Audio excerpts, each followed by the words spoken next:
எப்படி அரிட்டாப்பட்டி பகுதி மக்கள் நம்ம மக்களோ அதே மாதிரி தானே பரந்தூர் மக்களும் நம்ம மக்கள்.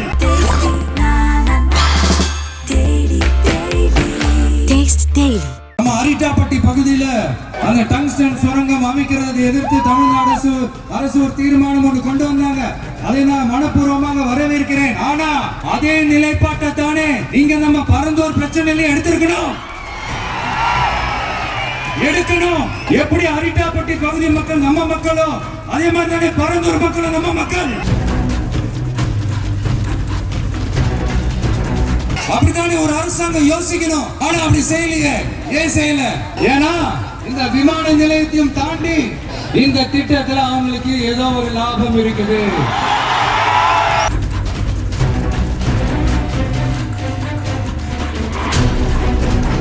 மாநில மாநாட்டில் நான் சொன்னேன், அது விவசாய நிலங்கள் பாதுகாப்பு கொள்கை தீர்மானம்.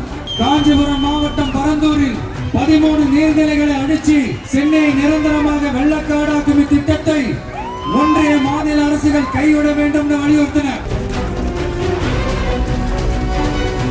இந்த மண்ணுக்காகவும் மக்களுக்காகவும் நம்ம விவசாயிகள் பாதிக்கிற இந்த திட்டத்துக்கு எதிராக சட்ட போராட்டம் நடத்தவும் தயங்க மாட்டோம்னு சொல்லியிருந்தோம். அதை இங்க உங்க முன்னாடி ரொம்ப ஸ்ட்ராங்கா வலியுறுத்துறேன். இந்த பிரச்சனையில நான் உங்களோட உறுதி அளிப்பேன். ஒன்றிய அரசுக்கும் மாநில அரசுக்கும் நான் சொல்லணும்னு நினைக்கிறேன். நான் இங்க வளர்ச்சிக்கு எதிரானவெல்லாம் கிடையாது. ஏர்போர்ட்டை வரக்கூடாதுன்னு நான் சொல்லல, இந்த இடத்துல வரக்கூடாதுன்னு நான் சொல்றேன். இல்ல நான் சொல்லலன்னு இவன் வளர்ச்சிக்கு எதிரானவன் அப்படி இப்படின்னு சொல்லி ஒரு கதையை கட்டி ஆரம்பிச்சிருவாங்க. நமக்கு அதை பத்தி எல்லாம் கவலை இல்லைங்க. ஒவ்வொரு வருஷமும் இந்த மழை காலத்துல வெள்ளத்துல சென்னை சிட்டி எப்படி தத்தளிச்சுக்கிட்டு இருக்கிறத நம்ம பாக்குறோம். இப்ப ரீசன்ட் டைம்ல எடுத்த ஒரு அறிவியல் ஆய்வுல இப்படி ஒவ்வொரு வருஷம் சென்னையில வர ஃப்ளட்டுக்கு காரணமே இங்க இந்த சுற்று வட்டார பகுதியில் இருக்கிற சதுப்பு நிலங்களை நீர்நிலைகளை அழிச்சது தான் சொல்லுது. இப்படி ஒரு சூழல் இருக்கும் போது 90% ஆஃப் விவசாய நிலங்கள் 90% ஆஃப் நீர்நிலைகளை அழிச்சு இங்க இந்த பரந்தூர் விமான நிலையத்தை கொண்டு வரணும்னு எடுக்கிற அந்த முடிவை எந்த அரசா இருந்தாலும் அது மக்கள் விரோத அரசா தான் இருக்க முடியும். நீங்க எதிர்கட்சியா இருக்கும் போது 8 வழிச்சாலையை எதிர்த்தீங்க, அந்த காட்டுப்பள்ளி துறைமுகத்தை எடுத்தீங்க. அதே தானே இங்கேயும் அதே நிலைப்பாடு தானே இங்கே எடுக்கணும். எதிர்கட்சியா இருக்கும் போது விவசாயிகளுக்கு ஆதரவு, ஆளுங்கட்சியா இருக்கும் போது விவசாயிகளுக்கு எதிர்ப்பா. உங்க நாடகத்தெல்லாம் பார்த்துக்கிட்டு மக்கள் சும்மா இருக்க மாட்டாங்க. நீங்க உங்களோட வசதிக்காக அவங்களோட நிக்கிறதும் அவங்களோட நிக்காம இருக்கிறதும் நாடகம் ஆடுறதும் நாடகம் ஆடாம இருக்கிறதும் அது சரி. நம்புற மாதிரியே நாடகம் ஆடுறதுலதான் நீங்க கில்லாடிகளாச்சு.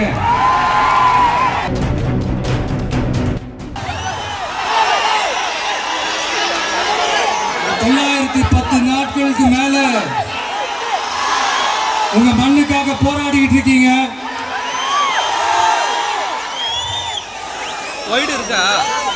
உங்க போராட்டத்தை பத்தி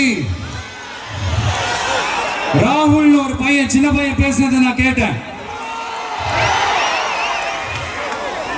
அந்த குழந்தையோட பேச்சு மனசு ஏதோ செஞ்சிருச்சு. உடனே உங்க எல்லாரையும் பார்க்கணும்னு தோணுச்சு, உங்க எல்லாரையும் கூட பேசி ஆகணும்னு தோணுச்சு.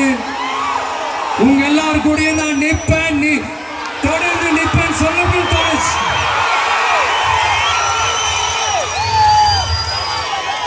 ஒவ்வொரு வீட்டுக்கும் ரொம்ப முக்கியமானவங்க அந்த வீட்டில் இருக்கிற பெரியவங்க தான்.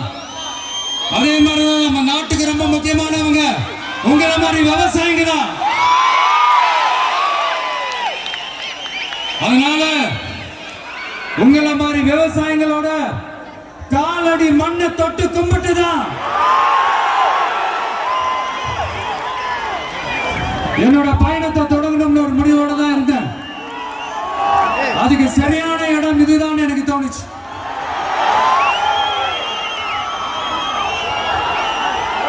என்ன உங்க வீட்டில் இருக்கிற ஒரு மகனா என்னோட கள அரசியல் பயணம் உங்களோட ஆசீர்வாதத்தோட இங்கிருந்து தான் தொடங்குது. நம்மளுடைய முதல் மாநில மாநாட்டில் நம்ம கட்சியினுடைய கொள்கையை பத்தி எடுத்து சொன்ன அதுல ஒண்ணுதான் இயற்கை வள பாதுகாப்பு,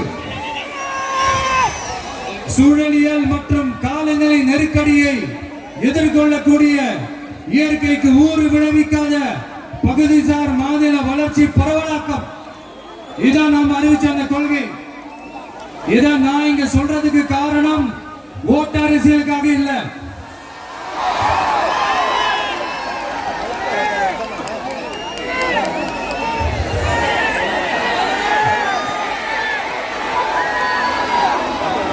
இன்னொரு தீர்மானம் அதே மாநில மாநாட்டில் நான் சொன்னேன்.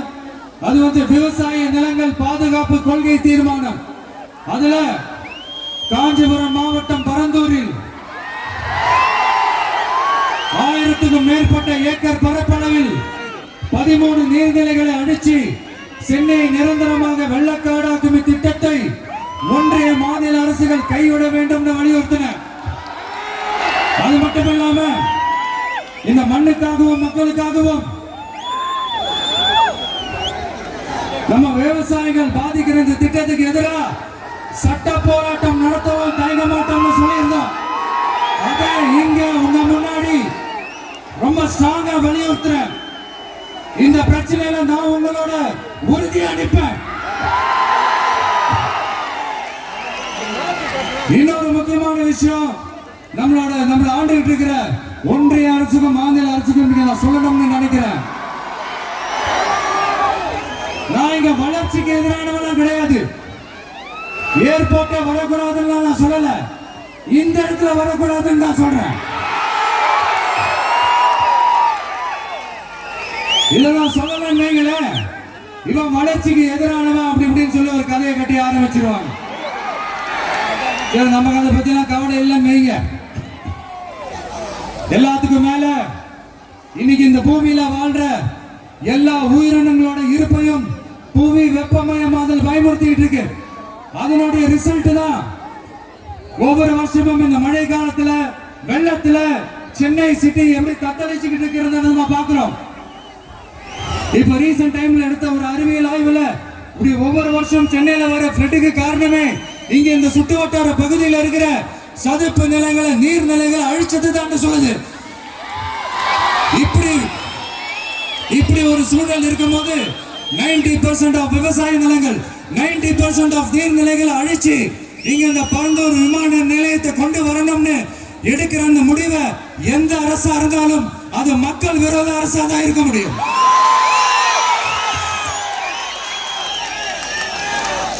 இப்ப சமீபத்துல நம்ம அரிட்டாப்பட்டி பகுதியில அந்த டங்ஸ்டன் சுரங்கம் அமைக்கிறதை எதிர்த்து தமிழ்நாடு அரசு ஒரு தீர்மானம் ஒன்று கொண்டு வந்தாங்க. அதை நான் மனப்பூர்வமாக வரவேற்கிறேன். ஆனா அதே நிலைப்பாட்டை தானே இங்க நம்ம பரந்தூர் பிரச்சனையில எடுக்கணும். எப்படி அரிட்டாப்பட்டி பகுதி மக்கள் நம்ம மக்களோ அதே மாதிரி தானே பரந்தூர் மக்களும் நம்ம மக்கள். அப்படித்தானே ஒரு அரசாங்கம் யோசிக்கணும். ஆனா அப்படி செய்யலையே. ஏன் செய்யல? ஏன்னா இந்த விமான நிலையத்தையும் தாண்டி இந்த திட்டத்தில் அவங்களுக்கு ஏதோ ஒரு லாபம் இருக்குது.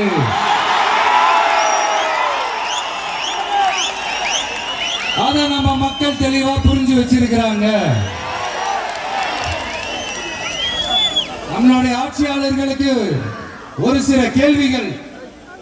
நீங்க எதிர்கட்சியா இருக்கும் போது 8 வழிச்சாலையை எதிர்த்தீங்க, அந்த காட்டுப்பள்ளி துறைமுகத்தை எடுத்தீங்க. அதே தானே இங்கேயும் அதே நிலைப்பாடு தானே இங்கே எடுக்கணும். எதிர்கட்சியா இருக்கும் போது விவசாயிகளுக்கு ஆதரவு, ஆளுங்கட்சியா இருக்கும் போது விவசாயிகளுக்கு எதிர்ப்பா? எனக்கு புரியலையே.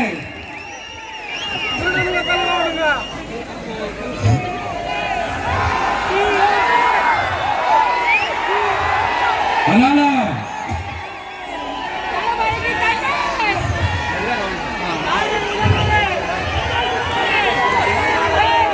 இனிமேலும் சொல்றேன், உங்க நாடகத்தெல்லாம் பார்த்துக்கிட்டு மக்கள் சும்மா இருக்க மாட்டாங்க. நீங்க உங்களோட வசதிக்காக அவங்களோட நிக்கிறதும் அவங்களோட நிக்காம இருக்கிறதும் நாடகம் ஆடுறதும் நாடகம் ஆடாம இருக்கிறதும் அது சரி. நம்புற மாதிரியே நாடகம் ஆடுறதுலதான் நீங்க கில்லாடிங்களாச்சு. அதே மீறி நம்ம விவசாயிங்க உங்க போராட்டத்துக்கு எதிராக போராடினாங்கன்னா பிரச்சனை தான். அதனால இனிமேல் உங்க நாடகத்தை பார்த்துக்கிட்டு மக்கள் சும்மா இருக்க மாட்டாங்க. உங்களோட இந்த விமான நிலையத்துக்காக நீங்க ஆய்வு செஞ்ச இடத்தை மறு ஆய்வு செய்யணும்னு ஒன்றிய அரசுக்கும் மாநில அரசுக்கும் நான் கேட்டுக்கிறேன். விவசாய நிலங்கள் இல்லாத இந்த பாதிப்புகள் குறைவா இருக்கிற இடங்களா பார்த்து உங்களுடைய விமான நிலையத்தை கொண்டு வாங்க. வளர்ச்சி தான் மக்களின் முன்னேற்றம். ஆனா அந்த வளர்ச்சின்ற பேர்ல நடக்கிற அழிவு மக்களை ரொம்பவே பாதிக்கும்.